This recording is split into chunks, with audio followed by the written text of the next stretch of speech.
হেই, good morning. আজকে আমার 100 days চ্যালেঞ্জের ফার্স্ট ডে। আর তোমরা যারা আমায় চেনো না, আমি অঙ্কিতা, তোমরা দেখছো আমার চ্যানেল মিস ঘোষ। তো তোমরা সকলেই জেনে গেছো কৃষ্ণনগরে চলে এসেছে হস্তশিল্প মেলা।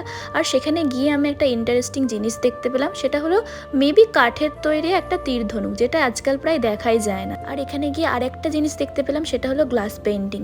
আর এখানে গেলে তোমরা নানা রকমের হাতের জিনিস দেখতে পাবে। আর আমি এখানে ঘুরতে ঘুরতে দেখলাম এখানে বেশ সুন্দর সুন্দর অনেক বড় বড় কার্পেট আছে, যা দেখতে অনেক সুন্দর লাগছে। আর ওখানে একটা দাদা বেশ সুন্দর সুন্দর অনেক রকমের মিউজিক বাজাচ্ছিল, যা শুনতে অনেক ভালো লাগছিল। আর এখানে চুড়ি কানের জাস্ট অসাধারণ কালেকশন। আর এই হলো পুরো মেলাটা, তোমরা একদিন ঘুরে আসতে পারো, বেশ সুন্দর। তো তোমরা প্রথমেই শুনলে আমি 100 ডেজ চ্যালেঞ্জ নিয়েছি, কারণ তোমরা 10 ডেজ চ্যালেঞ্জে আমাকে অনেক ভালোবাসা দিয়েছো, তার জন্য অনেক অনেক থ্যাংক ইউ তোমাদের। সো তোমরা এভাবে আমার পাশে থেকো। সো দেখা হচ্ছে নেক্সট মিনি ব্লগে। বাই।